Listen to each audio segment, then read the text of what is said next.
억지로 오라고 안 했어. 싫으면 싫다고 해. 지금 일부러 이러시는 거죠? 일부러라니? 못하겠다고, 싫다고 그러면 집 팔아버리시게요? 아무리 그래도 도가 지나치잖아요. 그러면 그냥 집 팔어. 요즘 사람들이 좋아하는 거 아니야? 안 주고 안 받는 거 말이야. 너희도 그 집 돌려주고 간섭하지 말라 그러면 일절 안 할게. 뭐가 문제야? 원하는 대로 하라는데. 지금 이게 싸우자는 거지 뭐예요? 오늘 이야기 속 주인공은 63세 손떡희 씨입니다. 그리고 그녀의 아들과 며느리에 관한 이야기입니다. 손 씨는 아들을 결혼시키고 많은 걸 깨달았습니다. 요즘 시대가 어떤 시대인지 말이죠. 아들이든 딸이든 결혼하면 더 이상 내 자식이 아니라 며느리나 사위의 배우자일 뿐이었습니다. 그러니 옛날에 내 자식이라고 생각하기보다는 이웃 정도로 여기는 것이 더 마음이 편했습니다.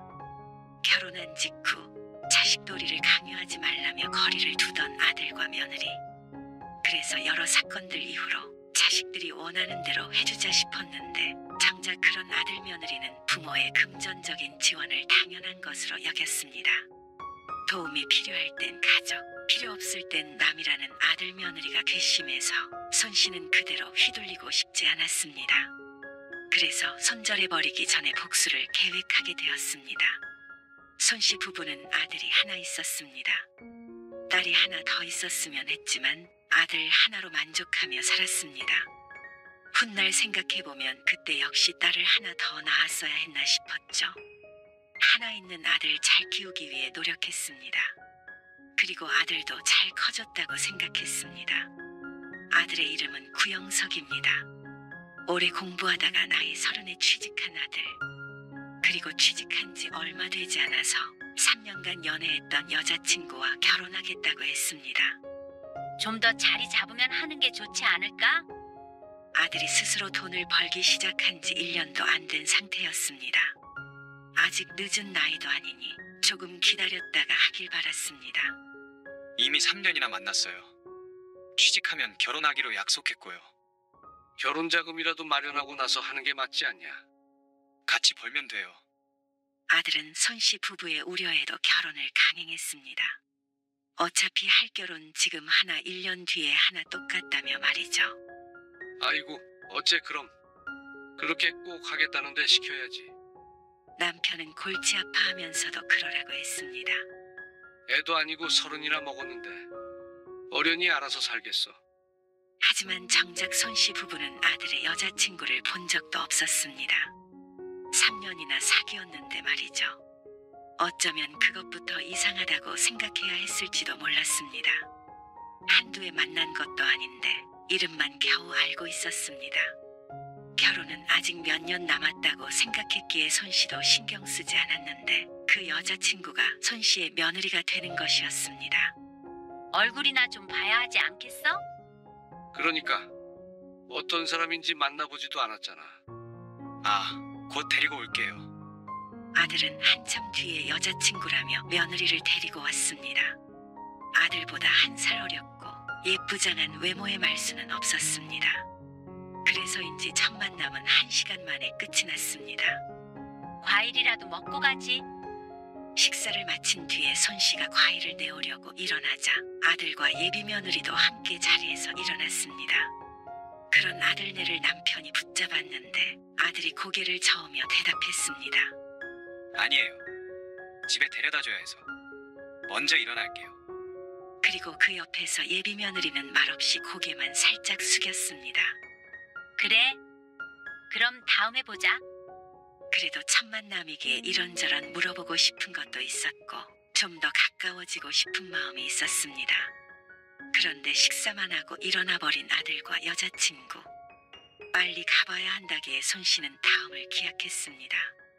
결혼까지는 한참 남았으니 그 전에 볼 수 있는 날이 많다고 생각했죠. 그런데 손 씨 부부는 며느리를 결혼 전에 딱 한 번 더 볼 수 있었습니다. 상견례 때 말이죠. 여자친구의 아버지는 돌아가신 지 몇 년 되었고 예비 안사돈만 있었습니다.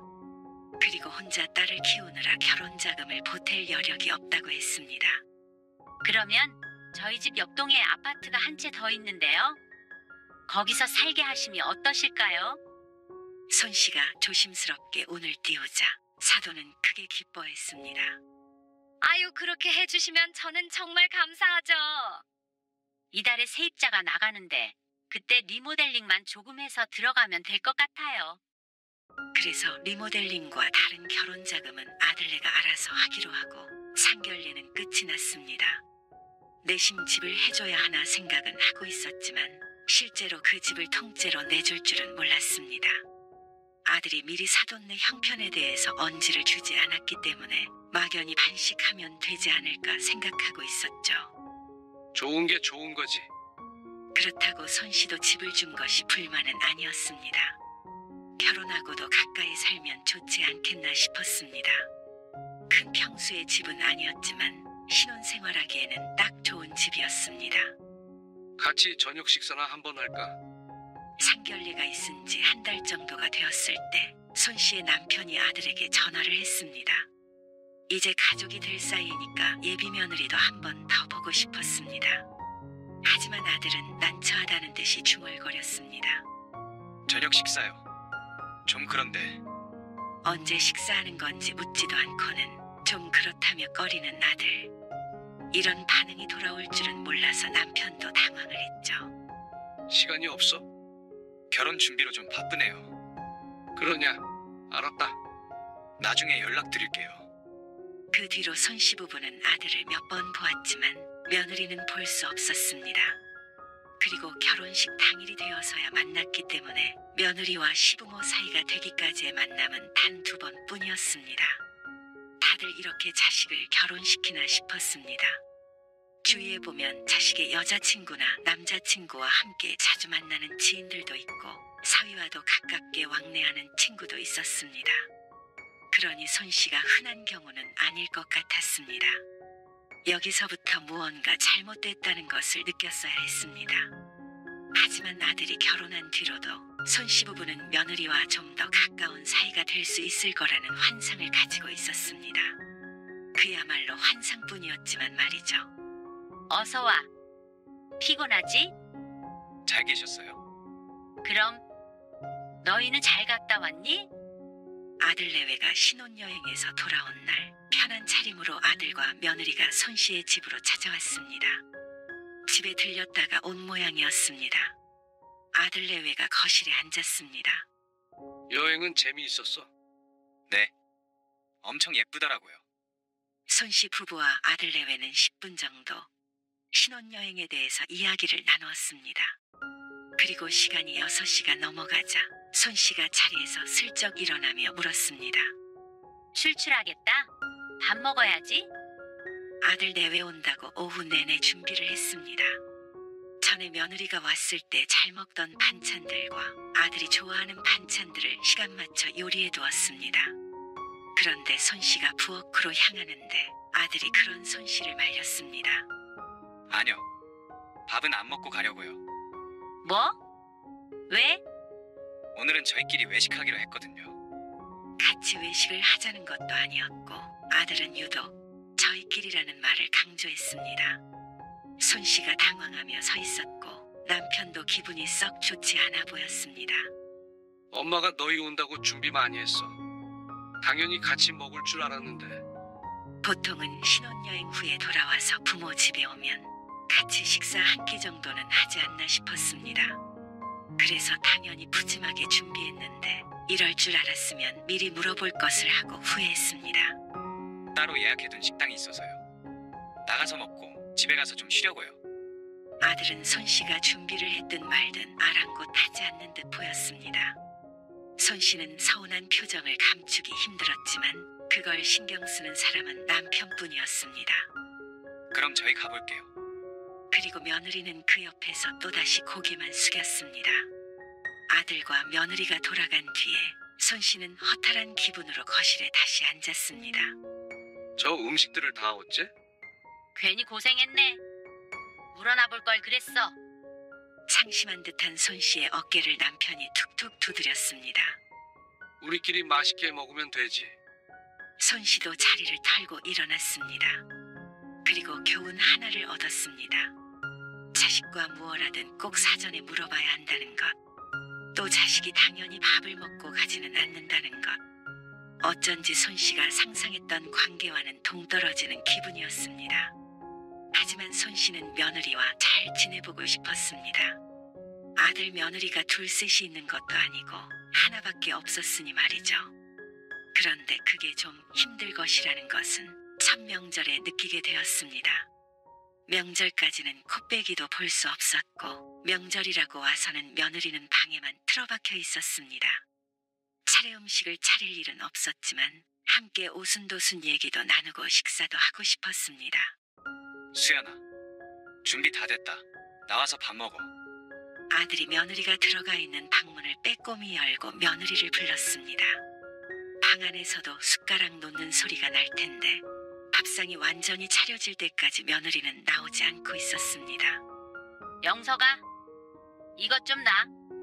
손씨가 밥을 퍼서 아들에게 넘기고 아들은 그걸 옮겼습니다. 마지막 그릇이 식탁에 탁 하고 놓이자 며느리가 어슬렁 걸어 나왔습니다. 살갑지 않은 성격이야 이해는 하지만 어떻게 이렇게 도우려는 신용도 하지 않는지 몰랐습니다. 그렇다고 손씨 부부와 친해지려는 노력조차 없었죠. 그동안 손씨의 생일도 있었고 어버이날도 있었지만 며느리에게서는 전화도 한 통 받아본 적이 없었습니다. 그것도 그러려니 했지만 이쯤 되니 가까워지고 싶은 마음이 아예 없는 듯 보였습니다. 명절 내내 며느리는 불편한 기색을 보였습니다.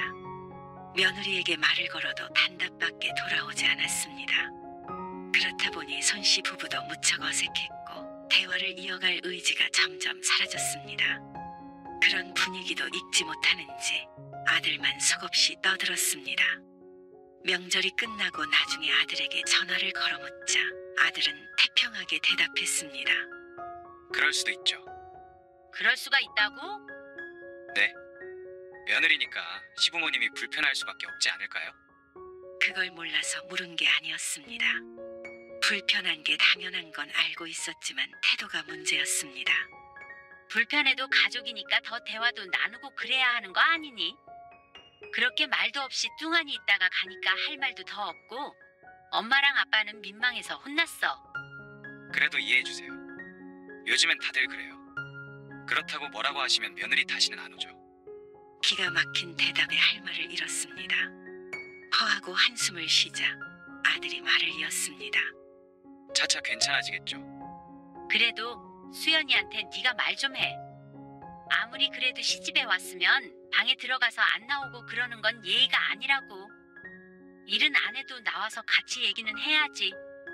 자고 가라는 것도 아니고. 알겠어요. 알았다는 아들의 대답을 듣긴 했지만 석연치는 않았습니다. 아들 말이 맞아. 요즘엔 다 그래. 친구에게 하소연을 했더니 그게 당연하다는 말에 다시 한번 황당했습니다. 요즘 자식들 그런 데잖아. 생일도 각자 지내고 전화도 하면 안 되고 집도 해줘야 되고 아이 낳으면 최소 500만 원은 줘야 하고 또 틈틈이 용돈도 주면 좋고 요새 시부모 되기가 쉬운 줄 알아? 친구의 말에 손씨는 억울한 기분도 들었습니다. 친구나 아들의 말대로라면 요즘 시대의 시어머니로 살기 참 힘들다 싶었죠. 옛날엔 며느리로 사는 게 힘들었는데 손씨가 시어머니가 되자 세상이 바뀌어서 시어머니로 살기가 더욱 힘들었으니 뭐가 이렇게 내내 힘든가 싶었습니다. 아들은 며느리에게 말을 한다더니 엉뚱한 사람을 붙잡고 이야기했습니다. 뭐라고? 남편이 아들의 전화를 받고는 목소리를 높였습니다. 그러더니 손씨를 보고는 스피커폰을 켜서 들으라는 듯이 손씨에게 눈짓을 보냈습니다. 다음부턴 명절 때 저희끼리 보낸다고요. 그러자 아들의 목소리가 들렸습니다. 그러면 이제는 얼굴도 안 보고 살려고 그래? 남편이 화를 내는 것도 이해가 갔습니다. 여태 아들네 부부가 손씨네 집에 온 것도 손에 꼽혔고 손씨 부부는 단 한 번도 신혼집에 초대받은 적이 없었습니다. 집에 한번 초대도 안 하고 말이야. 초대요? 바로 옆에 사는데 무슨 집들이까지 해요. 그러니까 바로 옆에 사는데 한 번도 못 가본 것도 이상하지 않냐? 시간 있을 때 용건이 있으면 저희가 갈게요. 여기가 무슨 동사무소냐? 황당해하는 남편의 말에 아들은 태어냈습니다. 가까울수록 너무 자주 오가면 나중에 서로 힘들어져요. 그런 걱정을 하기에는 같은 아파트에 사는 이웃 정도의 교류만 있었습니다. 그리고 손씨 부부가 자신들의 집에 가는 건 싫고 자신들이 가끔 오겠다는 말에도 기가 찼습니다.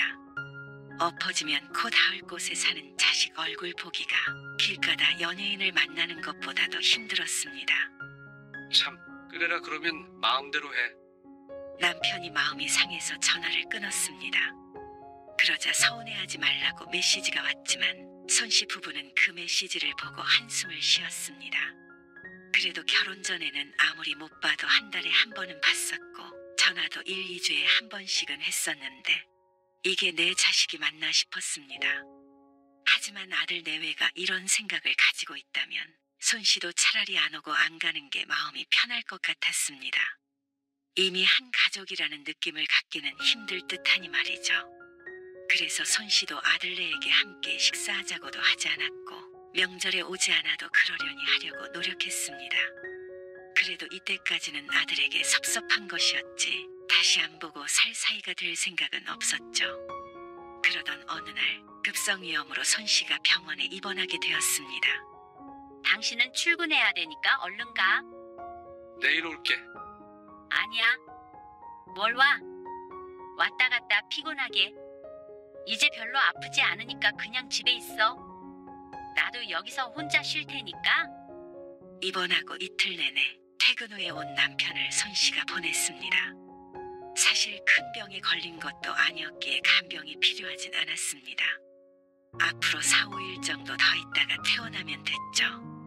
손씨는 자신보다도 남편이 더 걱정이었습니다. 혼자서 밥이라도 제대로 챙겨 먹나 싶었습니다. 아침 정도는 혼자서 간단히 차려 먹을 수 있겠지만 그래도 걱정이 되는 건 어쩔 수 없었습니다. 남편이 20분 정도 있다가 집으로 돌아갔고 아들이 소식을 손씨에게 전화를 걸었습니다. 그게 아프진 않으시죠? 그래? 그리고 손씨는 며느리에게 안부 전화도 한 통 못 받은 채였습니다. 엄마 걱정은 말고 네가 한번 아빠한테 연락해서 저녁 제대로 챙겨 드시는지 좀 물어봐. 밥 한 끼라도 같이 먹든가. 손씨는 아들에게 손씨 대신 같은 아파트 사는 아빠 좀 들여다보라고 부탁했습니다. 그런데 아들이 기겁을 했습니다. 수연이한테 밥이라도 차리라고 하란 소리세요. 무슨 엉뚱한 말인가 싶었습니다. 그게 아니고 밖에서든 어디든 저녁 한 끼 같이 먹으라는 거지. 그리고 누가 수연이 보고 하라든 네가 하면 되잖아.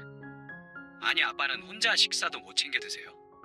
그 말이 어쩐지 아빠는 손이 없냐 발이 없냐라고 들리는 듯 했습니다. 엄마가 며칠 뒤에 퇴원하니까 아빠 좀 챙기라는 게 그렇게 발끈할 일이야?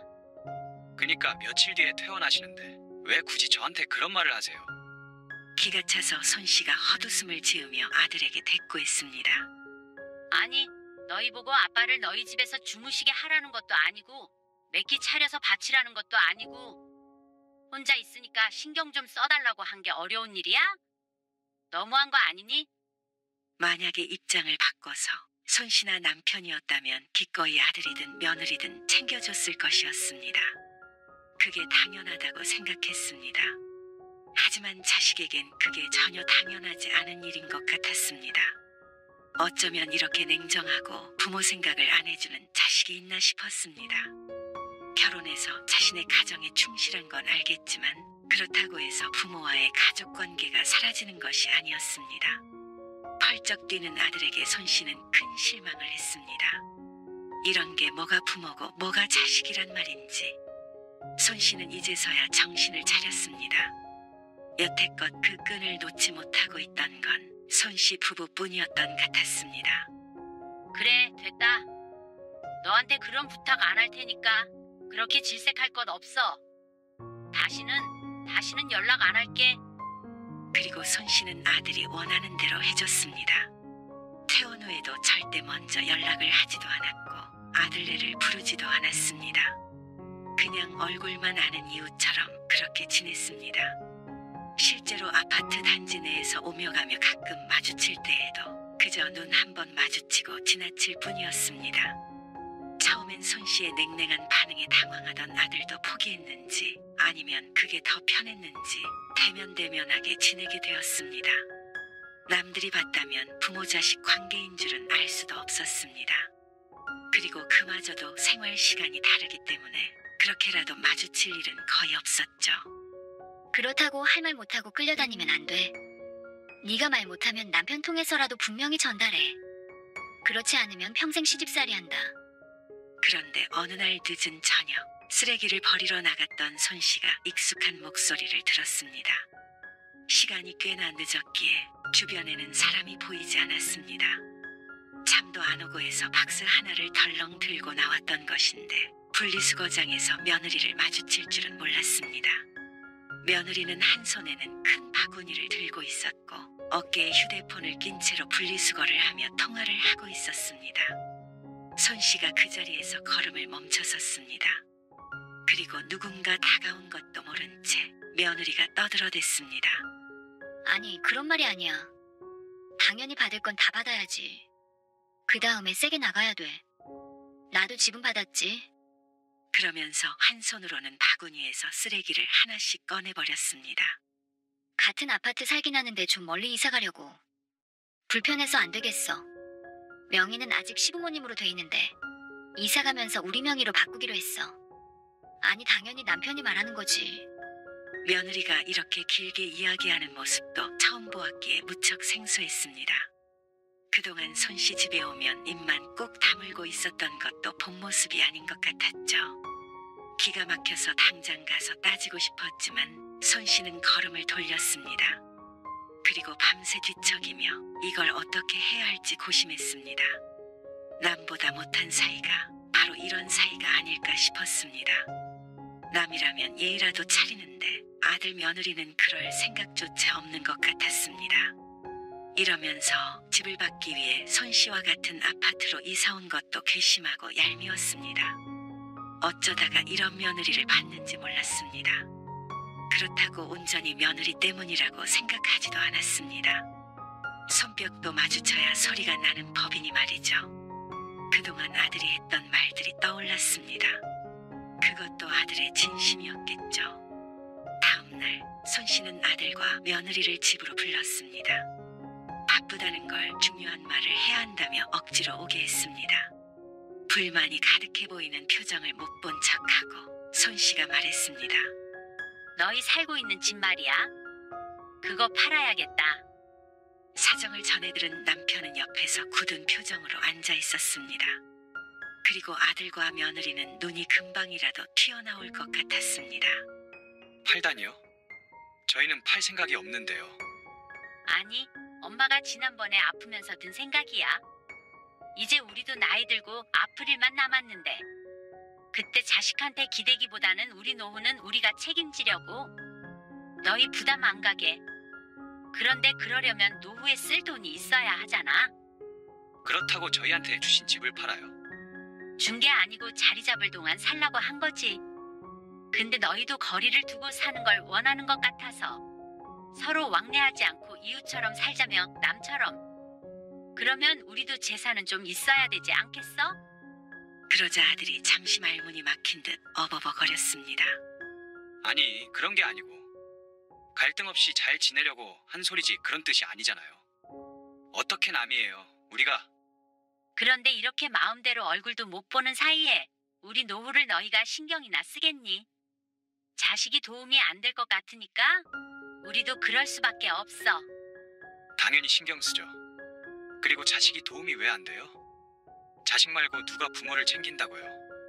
아들이 적극적으로 손 씨를 설득하려 했고 옆에서 며느리는 고개를 끄덕이며 맞다고 추임새를 넣었습니다. 다급해 보이는 아들 며느리의 속으로 웃음이 나기도 했고 씁쓸하기도 했습니다. 자식을 움직이게 하는 게 효심이나 가족애가 아니라 돈이라는 사실이 슬펐습니다. 그래? 너희가 정 그렇다면 우리도 굳이 집은 팔지 않을게. 그럼.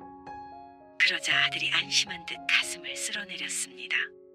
그리고 그 주말에 아들이 웬일인지 손 씨 부부를 초대했습니다. 집들이도 안 했잖아요. 이참에 한번 오세요. 수연이가 식사 대접한대요. 그래? 그러면 아빠랑 같이 갈게. 손 씨는 사양하지 않았습니다. 그리고 주말이 됐을 때 아들네 집으로 갔습니다. 걸어서 2분 거리. 이렇게 가까운 곳인데 손 씨에게는 가장 먼 곳이었습니다. 차린 게 많지 않아요. 아니야. 너무 맛있겠다. 잘 먹을게. 손 씨와 남편은 밥을 먹고도 한참을 앉아 있었습니다. 왜 이리 안 가고 있지? 하는 표정으로 안절부절하지 못하는 며느리가 뻔히 보이는데도 눈치 없는 사람처럼 2시간은 더 앉아 있다가 늦지막한 시간에 일어났습니다. 아이고, 이제 가봐야겠다. 종종 이렇게 불러줘? 우리 며느리가 이렇게 요리를 잘하는지 몰랐네. 아, 네. 그럼요. 그 표정이 얼마나 괴로워 보이는지. 그리고 손 씨는 그날부터 시도 때도 없이 아들네 집에 찾아갔습니다. 오늘 너희 아빠 늦게 들어온 데서 여기서 밥 얻어먹으려고. 여기서요. 연락도 없이. 마침 저녁을 먹으려고 했는지 아들네 식탁에는 밥이 차려져 있었습니다. 코앞인데 무슨 연락까지 해. 수저 하나만 더 올리면 되잖아. 황당해 보이는 아들 며느리는 아랑곳 앉고 식탁 앞에 앉았습니다. 밥 좀 줄래? 며느리가 고장난 로봇처럼 삐그덕거리며 밥을 퍼왔고 손 씨는 태연하게 숟가락을 들었습니다. 그리고 말없이 찾아가는 것은 기본이었고 틈만 나면 아들 내외를 불렀고 며느리나 아들을 따로 부를 때도 있었습니다. 반찬 만들어놨으니 가져가라며 부르기도 했고 같이 마트에 가자고 전화할 때도 있었죠. 처음에는 억지로라도 장단을 맞춰주던 아들과 며느리도 그게 한 달 넘게 지속되자 도저히 참을 수 없었는지 폭발해버렸습니다. 진짜 너무하신 거 아니에요? 손 씨가 영문을 모르겠다는 듯이 쳐다보자 아들이 화를 냈습니다. 이제는 손목 좀 아프다고 수연이를 불러요? 옆에 서 있는 며느리도 얼굴이 울그락불그락했습니다. 아니, 도와줄 수 있으면 와달라고 했지? 억지로 오라고 안 했어. 싫으면 싫다고 해. 지금 일부러 이러시는 거죠? 일부러라니? 못하겠다고, 싫다고 그러면 집 팔아버리시게요? 아들도 손 씨의 속내를 진작에 눈치챈 듯 했습니다. 아니, 너희가 그렇게 하자고 한 거 아니었어? 아무리 그래도 도가 지나치잖아요. 그러면 그냥 집 팔자. 요즘 사람들이 좋아하는 거 아니야? 안 주고 안 받는 거 말이야. 너희도 그 집 돌려주고 간섭하지 말라 그러면 일절 안 할게. 뭐가 문제야? 원하는 대로 하라는데. 지금 이게 싸우자는 거지 뭐예요? 내가 너희 머리채를 잡은 것도 아니고 가까이 살면서 부모 자식 간에 자주 보자는 건데 뭐가 싸우자는 거야? 너희도 자식 노릇 한다며? 이렇게까지 하는 자식이 어디 있어요? 그래. 그러니까 우리도 필요 없대도. 우리도 알아서 살게 그럼. 근데 자식 노릇은 하기 싫고 집은 달라는 거면 너희가 양심이 없는 거지? 받을 거 다 받고 말이야. 이러다가 나중에 더 나이 드신 다음에 저희가 정말 나 몰라라 하면 어쩌시려고 그러세요? 더 늙어서까지 생각할 것도 없어 보여. 젊어서도 이런데 늙어서 뭘 바라겠어? 강제적으로 할 생각 없으니까 너희가 선택해. 그러자 아들이 잠시 말문이 막힌 듯 보였습니다. 올 듯한 며느리를 한 번 보더니 그래도 이렇게는 못한다고 며느리를 데리고 나가버렸습니다. 한 달 넘게 손실하고 좋았던 것은 아니었습니다. 시도 때도 없이 찾아가고 불러제끼는 것도 시간과 정성이 필요했으니 말이죠. 아들은 홧김인지 다음 달에 짐을 빼서 나갔습니다. 남편은 잘됐다고 얼른 세입자를 구하자고 했습니다. 손 씨도 아무리 자식이라도 속이 시원한 기분이 들었습니다. 부모를 부모로 생각도 안 하는 자식을 집까지 줘가며 편히 살게 할 마음이 없었습니다. 그리고 그렇게 아들이 원하는 대로 연락을 끊어버렸습니다. 아마 처가에서 도움을 줄 형편이 안 되니 그동안 편했던 삶이 아주 달라졌을 것이었습니다. 아니나 다를까 반년 정도 지나자 아들에게서 연락이 왔죠. 저희 이제 이세도 생각해야 하는데 계속 그러실 거예요? 손주를 들먹이며 묻는 것이 이제 부모가 좀 반성을 했나 떠보는 듯 했습니다. 손 씨는 콧방귀를 꼈습니다. 이웃이나 남한테 집 사주는 바보도 있니? 엄마, 잘 먹고 잘 살아라. 아들이 뭐라 말을 했지만 손 씨는 전화를 끊어버렸습니다. 무슨 말을 하더라도 적어도 향후 20년간은 화가 풀리지 않을 것 같았습니다. 아들이 부모의 도움으로 여태 편하게 살았구나 하고 깨닫길 바랐죠. 그리고 그러다 뒤늦게 후회의 눈물을 흘릴 것은 불보듯 뻔했습니다.